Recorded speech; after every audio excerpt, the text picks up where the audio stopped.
Sur quel fondement repose notre vie chrétienne? Est-ce sur quelque chose d'extérieur, quelque chose que nous avons lu, qu'on nous a dit, qui nous a été commandé, quelque chose qui nous a fait peur ou ému?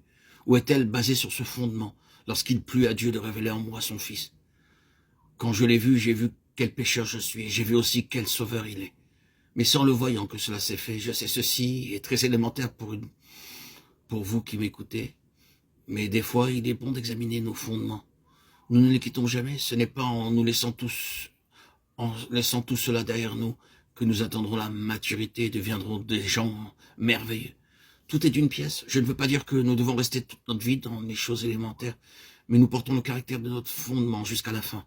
La grâce qui a posé le fondement placera la dernière pierre avec acclamation. De grâce, grâce, tout sera la grâce de Dieu, ouvrant nos yeux. Qui es-tu, Seigneur? Je suis celui que tu persécutes, lorsqu'il plut à Dieu de révéler en moi son Fils. C'est une seule et même chose, une seule et même pièce, voire d'une manière intérieure. C'est ce qui fait un chrétien. Dieu a fait briller la lumière dans son cœur pour faire resplendir la connaissance de la gloire de Dieu sur la face de Christ, de Corinthiens 4, 6. Faire resplendir la connaissance de la gloire de Dieu sur la face de Christ dans nos cœurs. Christ ainsi transmis et révélé à l'intérieur, c'est ce qui fait un chrétien. Passons maintenant à la croissance. De même que notre vie spirituelle commence en voyant, ainsi en est-il de la croissance. Tout est question de voir. Je voudrais que vous y pensiez, si nous voulons grandir, nous devons voir. Qu'est-ce que la croissance spirituelle? Répondez prudemment dans votre cœur. Je pense que pour certaines personnes, c'est de connaître plus de vérité. Mais ce n'est pas cela, nécessairement. Vous pouvez croître dans cette connaissance alors que vous grandissez, mais ce n'est pas simplement cela. Qu'est-ce donc que la croissance?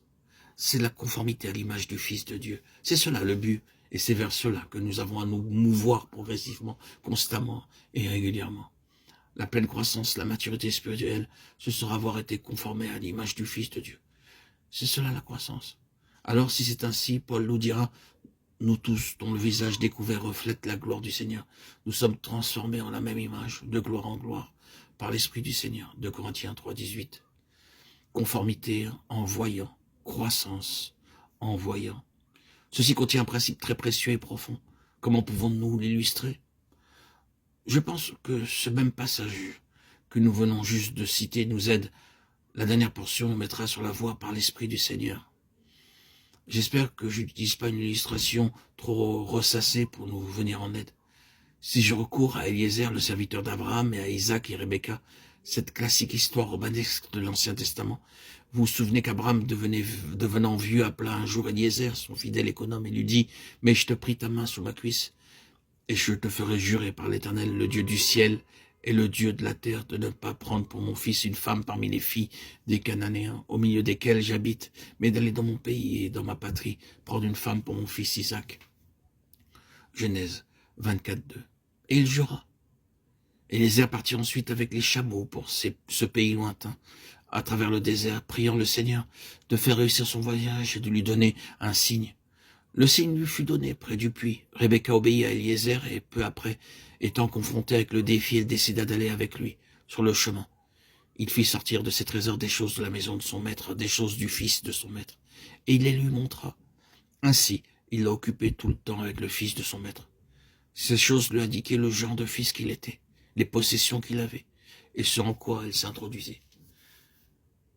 Ceci s'est passé pendant la traversée du désert, jusqu'à ce qu'ils eussent atteint l'autre côté et fussent parvenus dans le district de la maison du Père.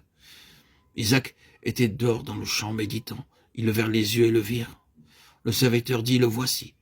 Celui de qui je vous ai parlé tout le temps, celui à qui appartiennent les choses que je vous ai montrées, le voici. » Et elle descendit du chameau. Pensez-vous qu'elle s'est sentie dépaysée parce qu'elle venait d'un pays lointain? Je crois que l'effet qu'a eu le ministère d'Eliezer, c'est de faire qu'elle se sente chez elle et qu'elle connaisse l'homme avec qui elle allait se marier. Elle ne s'était pas du tout trouvée étrangère ni angoissée. Nous pourrions dire qu'ils se sont simplement unis. Et c'était ici la fin d'un processus. Par l'Esprit du Seigneur. Le Seigneur Jésus a dit, quand le Consolateur sera venu, l'Esprit de vérité, il vous conduira dans toute la vérité. Car il ne parlera pas de lui-même, mais il dira tout ce qu'il aura entendu, et il vous annoncera les choses à venir. Il me glorifiera parce qu'il prendra de ce qui est à moi et vous l'annoncera. Jean 16, 13, 14.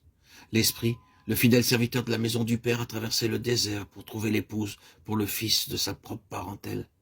Oui, il y a lieu d'être surpris ici. Ainsi donc, puisque les enfants participent au sang et à la chair, y a également participé lui-même. Hébreux 2,14. Car celui qui sanctifie et ceux qui sont sanctifiés sont tous issus d'un seul. Hébreux 2,11. L'Esprit est venu obtenir maintenant cette épouse qui soit une avec lui, de sa chair et de ses os. Mais l'Esprit désire nous occuper tout le temps avec le Seigneur Jésus en nous montrant ces choses. Avec quelle intention? Pour que nous ne soyons pas des étrangers quand nous le verrons, pour qu'en ce jour, nous ne sentions pas que nous sommes d'un genre et lui d'un autre, mais que ce soit, c'est le dernier pas de beaucoup d'autres qui ont conduit à celui-ci. Chaque pas a fait cette unité plus parfaite, cette harmonie plus complète. À la fin, sans la moindre crise, nous entrons simplement. Nous sommes allés tout le temps dans cette direction, et c'est le dernier pas.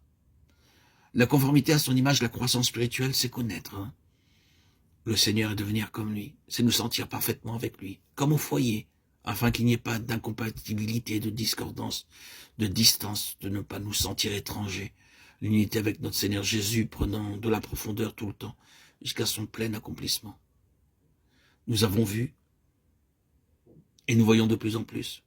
Et alors que nous voyons, nous sommes transformés.